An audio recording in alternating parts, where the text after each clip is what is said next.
We've developed our capital, confidence, and conviction, and we're investment ready. Now what? How do we find deals?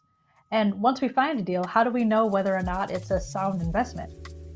Today, we're going to talk about two critical skills you'll need to become a savvy investor: deal flow and due diligence. Simply put, we're going to talk about how to access deals and how to assess them. Let's get into it. As always, we must start with our disclaimer. Everything in this video is for educational purposes only and should not be considered investment advice. Please consult with a financial professional about your specific situation. First, let's talk about deal flow. How do you access founders and investment opportunities? There are a couple of ways to go about this depending on how much capital you have to invest and how much of your own time you're willing or able to allocate to finding deals. The more time-intensive method is to do the legwork yourself of cultivating your own deal flow.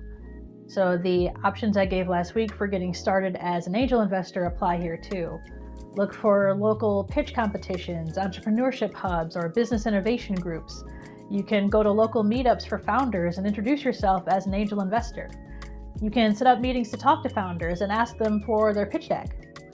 A pitch deck is a presentation created by founders to convince angels or VCs to invest in their company. They're usually between 20 to 40 slides and should contain all relevant information about the purpose of the company, the founder's background, market analysis, team of advisors, and so on. On the flip side, be ready to answer the founders' questions about how much you typically invest and other value you can bring to them outside of just capital. Some of the characteristics that founders appreciate the most about investors are respectfulness, both of their time and their business, and timely communication, whether it's a yes or a no. Local entrepreneur communities are surprisingly well connected, so you can establish a relationship quickly among the founders near you. If you show up consistently and follow through with your commitments, it won't be long before founders start coming to you, and you have steady, established deal flow.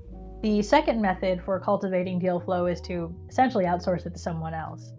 You can do this by joining a syndicate or an angel group, or by investing in a private market fund on an online Reg CF platform. The obvious appeal here is that there is someone overseeing deals for the fund, someone who ideally has stronger deal flow and a wider network than you would be able to establish on your own, and they are bringing the deals to you for your consideration. The trade-off here is that you're likely going to need more money, as most funds and angel groups have investment minimums and fees to cover overhead and admin costs. So these two options demonstrate a lesson that one of my mentors taught me about what happens when someone is learning or doing something for the first time. You either have to spend money or you have to spend time. And the more you have of one, the less you need to spend of the other in order to achieve the same outcome. Okay, so whichever way you did it, now you have established deal flow. The next question is, how do you assess companies to decide whether or not to invest? This is done through a process called due diligence, where you do a deep dive on the company, the founder, perhaps even the industry, to come to a conclusion on if you think that this is a viable business and if you're likely to see a return on your money. Two key things to keep in mind during due diligence are your investment thesis, which remember is the list of criteria that either a company or a founder must meet before you would even consider investing in them, and the stage of the business. A business's stage refers to both its maturity and the amount of investment capital it's raised to date, and it can also be referred to as a round, especially when you're talking about fundraising. So let's just take a couple of minutes and break down some of the stages you're likely to see in angel investing. The earliest stage of a company's fundraising is referred to as the friends and family round.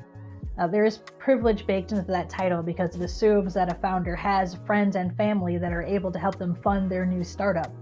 But the idea here is that the founders are really just getting started. They may only have an idea in their head or perhaps a rough prototype. They likely don't have any actual customers, but they might have an interest survey or a wait list or something that proves that people are willing to buy what they're offering. Angel investors are critical here, and check sizes are usually a few thousand, anywhere up to about 100,000 or so. The next stage is where more formal fundraising begins and is referred to as the pre-seed round. Here, the company is likely to have an MVP, which stands for minimum viable product. So they do have a product or a service to sell, but it doesn't have any refinement or bells or whistles. And they may have a few one-time customers, but they need funding in order to produce a more full-fledged offering. You will see a lot of these companies in pitch competitions and Reg CF opportunities, and angel groups, syndicates play a huge role here, with check sizes typically somewhere between $10,000 up to $100,000. The next round is called the seed round, and this is where we start to see early VC investors get involved. Companies at this point typically have a steady customer base with minimal churn and have repeated annual revenues of 5 or even 6 figures, even if they are not yet profitable. Companies at this stage are looking to rapidly expand their growth, usually both in the workforce and in their product or service offering. And they're also looking for strategic partners in their investors that can help them take their business to the next level. Check sizes at this level could be anywhere from a few $100,000 up to a few million, depending on how much the company is looking to raise. There may be some large syndicates or angel groups at this level, but this is when founders start to turn their attention more towards venture capitalists. After the seed stage, we get into what are referred to as priced rounds. So the price here refers to the valuation of the company, or simply put, how much the company is worth. If you're investing at the seed stage or earlier, the company is too new to be able to properly value. You're essentially buying into the potential of the company, or maybe even of the founder, but your equity stake cannot yet be properly calculated until further along in the company's life cycle. Oftentimes, these early stage investments are done under what's called a simple agreement for future equity, or SAFE for short, which acts as a placeholder for your equity stake in the company to be determined at some future time, typically with some sort of discount. So let's take an example with some easy math. Let's say a company is worth $2 million and you invest $20,000. You would then own 1% of that company. However, if you invested that $20,000 via a SAFE, and let's say that SAFE had a discount of 20%, then it effectively reduces the valuation of that company by 20%, or down to 1.6 million.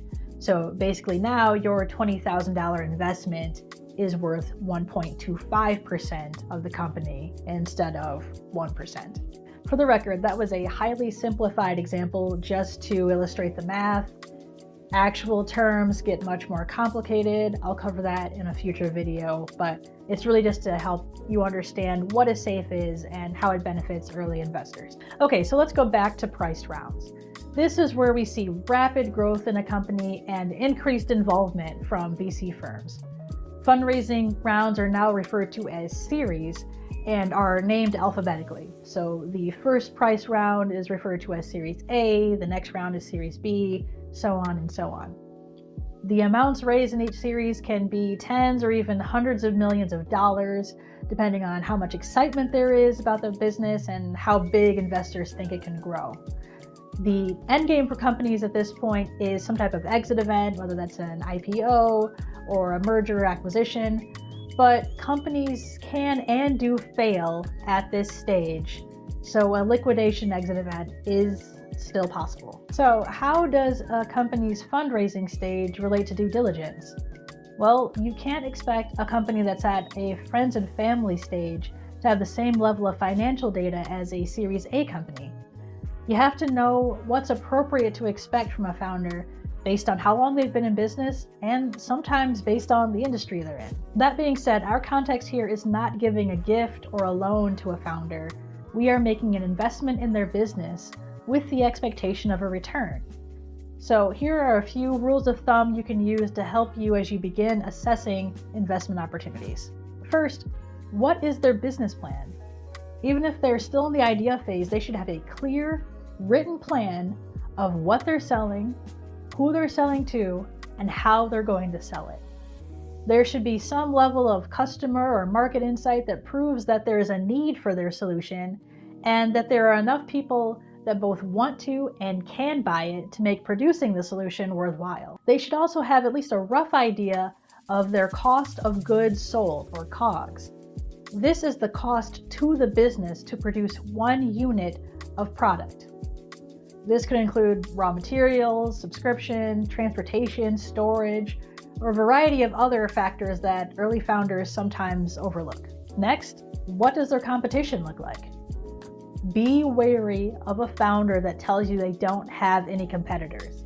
This is almost never the case.